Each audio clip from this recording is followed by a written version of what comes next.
Hey everybody, how are you? Hope you're doing well. Do me a favor before we get started. I need you to hit that like button if you're not a subscriber. I need you to do me a favor, hit that subscribe button and notification bell next to it so that you will not miss episode. So today we're going to talk about the 401k, and in particular, the truth about the 401k that no one tells you. So back in the day, they used to have what is called a pension. Now, some people still have pensions, especially if you work for certain sectors of the government, the VA, for example. Some people still do have pensions, but pensions were more common back in the day, where when you retired, they would pay you every month while in retirement. So it used to be more common than it is now, even though there are people out here, some people out here that still have pensions. So, in regards to pensions, you've heard stories about some people losing their pensions unexpectedly, or if a company were to go bankrupt, then there would go your pension. However, pensions were more common back in the day. Like I said before, even though there are some people that still have pensions if they work in certain areas of the government. Now, what is more common is the 401k.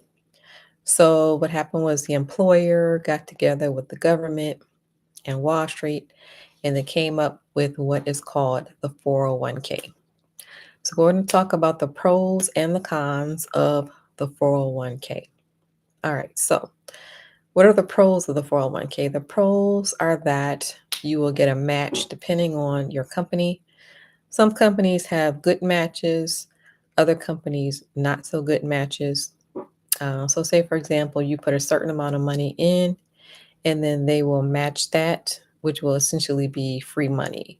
So, depending on where you work, that could be a very little amount, or it could be a good amount. So, the match. So, that is the pro of the 401k. The other pro is that it is automatic. So, it's happening automatically, automatic deduction, and you are investing into your account on an automatic basis without even thinking about it. All right, so when we look at some of the cons of the 401k, the majority of the population does not know what the fees are. So there are a lot of hidden fees involved in the 401k. And then for people that are in the 401k for a long period of time, you end up paying a lot of fees over that lifetime. Some people pay fees up to $138,000. And these are good, they fees that go unnoticed, right? Because these are hidden fees. And then your money managers get a large percentage of that. All right.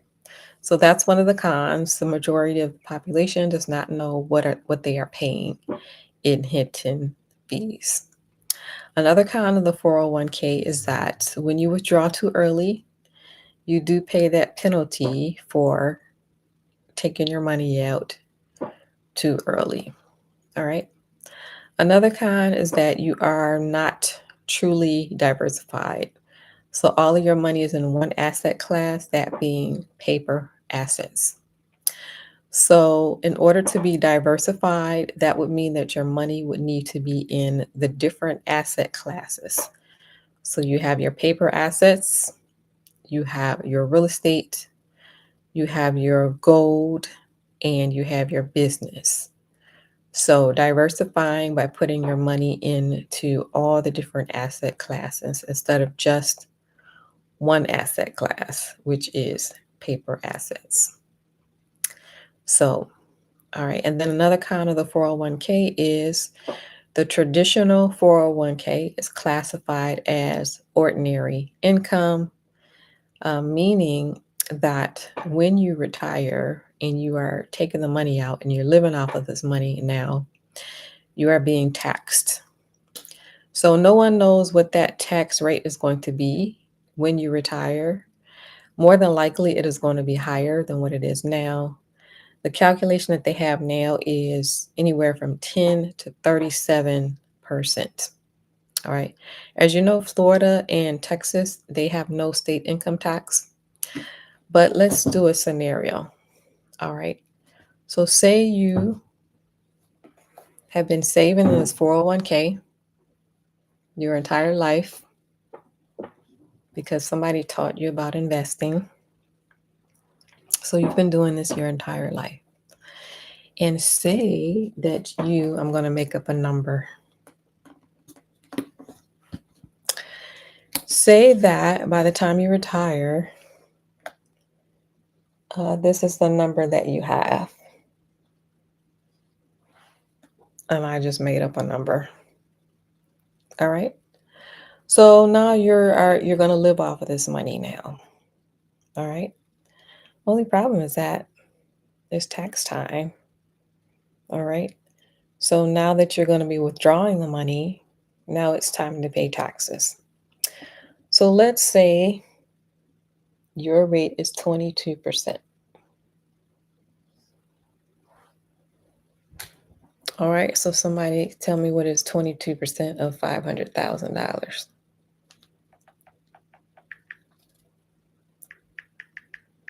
500,000.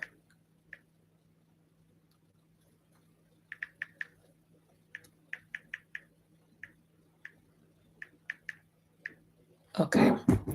So this is what I come up with. 110,000. So all of this is your money that you've been investing because somebody taught you about investing. And you've been doing this. All of this is your money. But Mr. Taxman is ready to collect his portion. So this is no longer your money because you have to pay Mr. Taxman $110,000. So subtract 500,000 minus 110,000.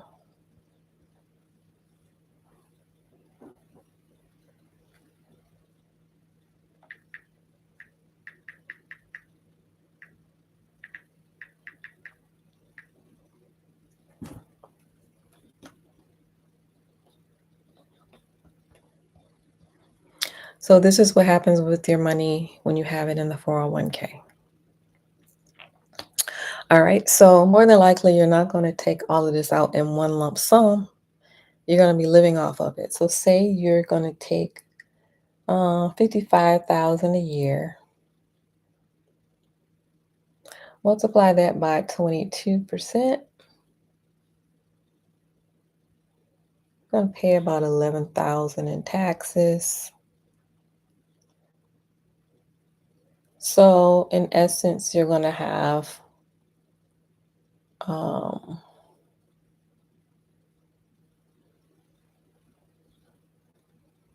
this much to live off on instead of the amount that you think you're going to have.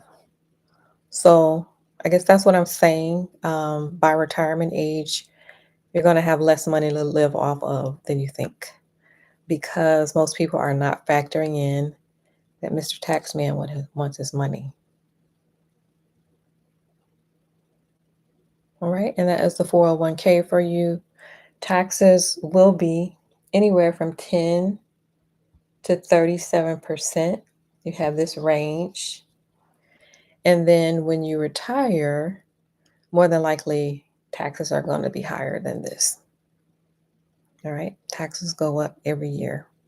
So no one knows what you're going to be paying in taxes. All right. So those are some things to keep in mind. That's why it's important not to put all your eggs in one basket. Most people are not putting all their eggs in one basket. However, I did meet somebody who is putting all her eggs in one basket, which I thought was interesting. So I did meet one person who was putting all her eggs in one basket, and she seems like she's going to be doing well. She works 2 jobs. Someone taught her to invest early. She's going to have more money than she needs. However, like I said, it's a good idea to have diversification going on, not all your eggs in one basket. So you got your paper assets, got your real estate, you got your gold, and you got your business. And that is for safety reasons. All right. So if you are interested in improving your finances, do me a favor and check out this free newsletter below. Before you leave, hit that like button on your way out. If you're not a subscriber, hit the subscribe button and notification bell next to it so that you will not miss an episode. Also, if you know anyone interested in improving their finances, let them know about this channel. Feel free to share this channel with a friend. All right. Thank you for watching, everyone.